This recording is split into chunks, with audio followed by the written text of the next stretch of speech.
मित्रों, आज आपको हम बताएंगे कि किसको कब कब दिया गया गीता का उपदेश। अभी तो हम लोग यही जानते हैं कि कुरुक्षेत्र में भगवान श्री कृष्ण ने अर्जुन को गीता का उपदेश दिया था, लेकिन श्री कृष्ण और अर्जुन के अलावा गीता को बहुत बार बोला और सुना गया है। तो आइए हम बताते हैं कि गीता का उपदेश किसने किसको और कब कब दिया। भगवान श्री कृष्ण ने गीता का उपदेश सूर्यदेव को दिया था।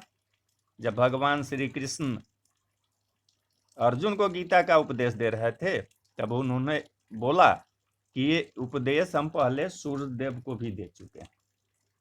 तब अर्जुन ने आश्चर्य व्यक्त करते हुए कहा था कि सूर्यदेव तो प्राचीन देवता हैं, तो आप सूर्यदेव को ये उपदेश पहले कैसे दे सकते हैं।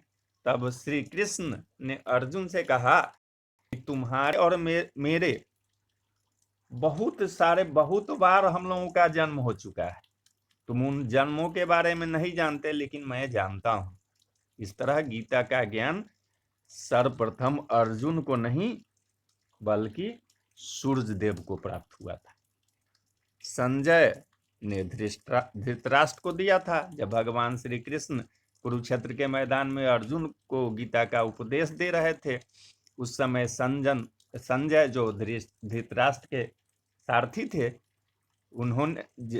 उनको महर्षि वेदव्यास ने दिव्य दृष्टि दी थी। तो वो अपने दिव्य दृष्टि से सब देख रहे थे, और श्री कृष्ण जो अर्जुन को गीता का उपदेश दे रहे थे, वो भी देख रहा था, और वही हूबहू उपदेश संजय ने धृतराष्ट्र को सुनाया था। महर्षि वेदव्यास ने भगवान श्री गणेश को सुनाया था कि जब महर्षि वेदव्यास ने मन ही मन महाभारत की रचना की, तो बाद में उन्होंने सोचा कि मैं इस बात को शिष्यों को कैसे पढ़ाऊं। तो महर्षि वेदव्यास के मन की बात को जानकर ब्रह्मा जी उनके पास आए।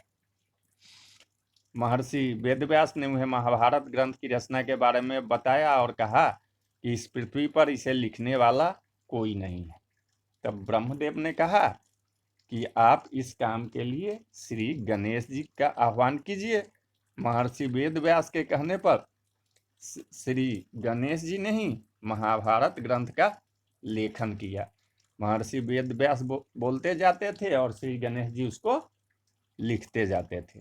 उसी समय महर्षि वेदव्यास ने श्री गणेश को गीता का उपदेश दिया था, और महर्षि वेदव्यास ने वैशंपायन और अन्य शिष्यों को, जब भगवान श्री कृष्ण ने महाभारत ग्रंथ का लेखन किया, तो उसके बाद महर्षि वेदव्यास ने अपने शिष्यों वैशंपायन, जैमिनी, पेल आदि को महाभारत के गूढ़ रहस्य समझा। इसी के अंतर्गत महर्षि वेदव्यास ने गीता का ज्ञान भी अपने शिष्यों को दिया।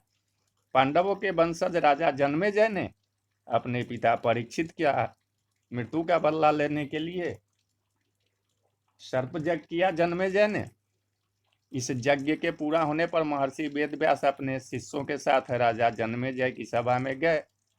वहां राजा जन्मेजय ने अपने पूर्वजों पांडवों और कौरवों के बारे में महर्षि वेदव्यास से पूछा। तब महर्षि वेदव्यास के कहने पर उनके शिष्य वैशंपायन ने राजा जन्मेजय की सभा में संपूर्ण महाभारत सुना, या उसी दौरान उन्होंने गीता का उपदेश भी वहां के जो लोग उपस्थित थे उनको दिया था। और ऋषि उग्रश्रवा ने शौनक को दी थी। लोमहर्षण के पुत्र उग्रश्रवा सूत वंश के श्रेष्ठ पौराणिक थे।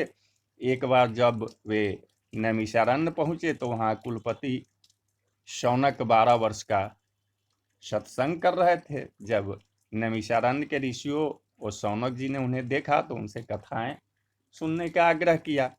तब उग्रश्रवा ने कहा कि मैंने राजा जन्मेजय के दरबार में ऋषि वैशंपायन के मुख से महाभारत की विचित्र कथा सुनी है, वही मैं आज आप लोगों को सुनाता हूँ। इस तरह ऋषि उग्रश्रवा ने शौनक जी के साथ साथ नैमिषारण्य में उपस्थित तपस्वी को भी महाभारत की कथा सुनाई और इस दौरान उन्होंने गीता का उपदेश दिया।